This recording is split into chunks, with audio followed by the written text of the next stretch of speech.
रहस्य। ये शब्द ज़मीन से जितना ऊपर है उससे कहीं ज़्यादा गहरा भी है।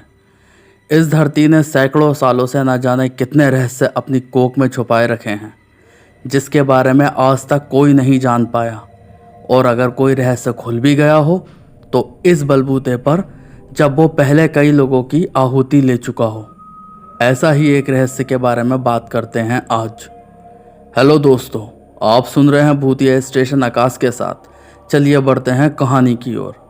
बैसाख की वो दोपहर, चटकती धूप में दूर दूर तक इंसान तो इंसान, किसी जानवर या पक्षी का अस्तित्व भी नहीं था, क्योंकि वहाँ कोई पेड़ पौधा नहीं था। सर पर लकड़ी लेकर आता मोहन गर्मी के मारे पसीने से तरबतर हो रहा था। वो सोच रहा था कि कहीं कोई रुकने की जगह मिल जाए जिससे वो थोड़ा आराम कर ले। प्यास भी तेज लग रही थी। वो लगातार चल ही रहा था कि उसे कुछ दूरी पर 2-3 पेड़ दिखे। वो खुशी खुशी उसी जगह की ओर बढ़ गया। उसने अपने सिर पर से धम्म से लकड़ी उतार कर ज़मीन पर फेंक दी और वहीं बैठ गया। अब तक जो हम उसे धूप में उसे गर्म लग रही थी, पेड़ों से छूकर आने वाली वही हवा उसे ठंडकता का एहसास करा रही थी। लेकिन उसकी प्यास अब और चरम पर पहुंच गई थी। मोहन उठा और पानी की तलाश में इधर उधर देखने लगा। उसे कुछ दूरी पर एक खंडहर दिखाई दिया। उसने सोचा शायद वहाँ पानी मिल जाए। लकड़ियाँ वहाँ छोड़कर वो उस खंडहर की तरफ चला गया। दिन और उजाला होने की वजह से कोई खतरा या किसी प्रकार का डर भी नहीं लग रहा था मोहन को। वो अंदर की तरफ गया तो वहाँ एक बहुत पुराना नल था, जिसे देखकर तो ऐसा लग रहा था जैसे बरसों से किसी ने इसे चलाया ना हो। खैर, मोहन नल की ओर बढ़ा और नल चलाने लगा, लेकिन पानी आता कैसे? नल पूरा का पूरा सूख चुका था। खंडर में घोर सन्नाटा था। दिन के समय में भी ऐसा भयंकर सन्नाटा कि तभी मोहन को पानी के गिरने की आवाज़ सुनाई दी। वो उसी दिशा में गया तो देखा एक कमरा था जिसमें दरवाज़ा लगा था। पानी की आवाज़ तो उसी कमरे से आ रही थी। उसने जैसे ही दरवाजे को धक्का मारा, दरवाज़ा बहुत तेज़ आवाज़ के साथ खुला। दरवाज़ा खुलते ही जैसे पानी की बाढ़ आ गई हो। मोहन अपना संतुलन खोकर पानी के बहाव में बह गया। पानी बहुत तेज़ाई से ढकेलता हुआ मोहन को एक सीढ़ियों की तरफ ले गया और तेज़ाई से सीढ़ियों से गिराता हुआ एक तहखाने में धकेल दिया। तहखाने में गिरते ही मोहन देखता है कि वहाँ कई सारे इंसानों के कंकाल और कई कटी फटी लाशें पड़ी हैं।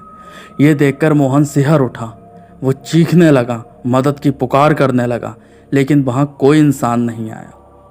मोहन को बहुत ही डर लग रहा था कि अचानक उसे ऐसा लगा उसके पीछे कोई है। जैसे ही वो पीछे मुड़ा, उसकी तो जान ही निकल गई, क्योंकि उसके सामने एक भयानक शैतान खड़ा था। उस शैतान ने उसकी ओर कदम बढ़ाया। मोहन जान बचाने के लिए इधर उधर भाग रहा था, लेकिन उसे बाहर निकलने का रास्ता नहीं मिल रहा था। शैतान ने मोहन को दबोच लिया और एक ही झटके में मोहन का सिर उसके धड़ से अलग कर दिया और उसका सारा खून पी लिया।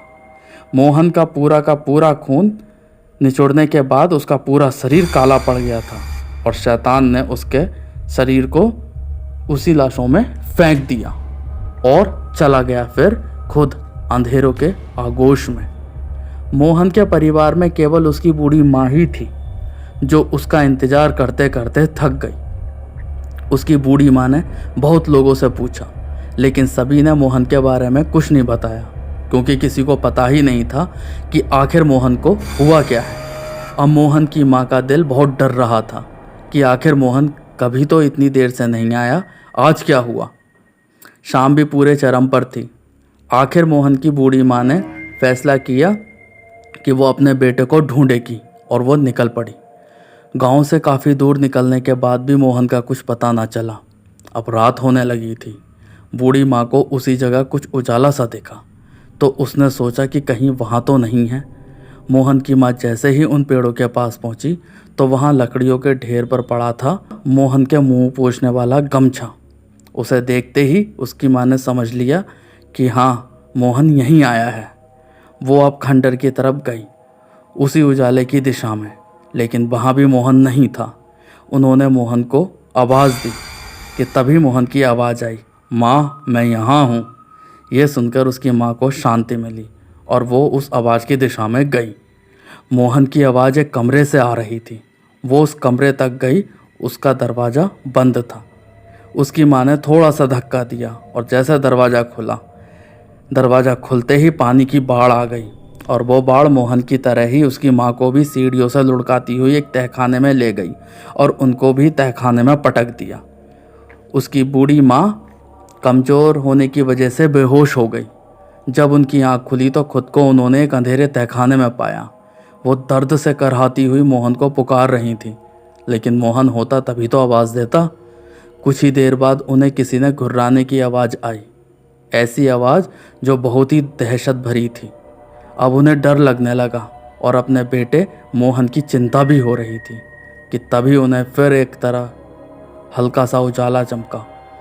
अभी वो कुछ सोच ही रही थी कि उजाला बढ़ता चला जा रहा था और उसी उजाले में जब उन्होंने उस तहखाने की स्थिति देखी तो वो एकदम डर से चीख पड़ी।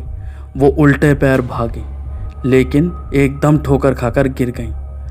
उन्होंने जब अपना मुंह उठाया तो मोहन का कटा सर उनके सामने पड़ा था। अब उनका डर क्षण भर में ही समाप्त हो गया और उनकी ममता भरी चीख पूरे तहखाने में गूंज गई।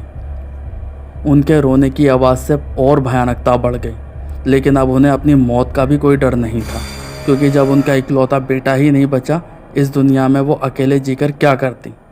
वो रो ही रही थी कि वो शैतान जब तक आ पहुंचा और उनके भी सर को धड़ से अलग कर दिया और खून भी पी गया।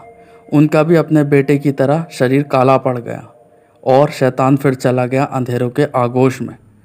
गांव वालों को आज तक नहीं पता चला कि आखिरकार उन दोनों माँ बेटों के साथ क्या हुआ और यह एक रहस्य बन गया जो आज तक नहीं खुल पाया। तो दोस्तों, आपको हमारी कहानी कैसी लगी कमेंट बॉक्स में ज़रूर बताएं और आप अगर हमारे चैनल पर नए हैं तो चैनल को सब्सक्राइब करिए और बेल आइकन दबाना ना भूलें। धन्यवाद।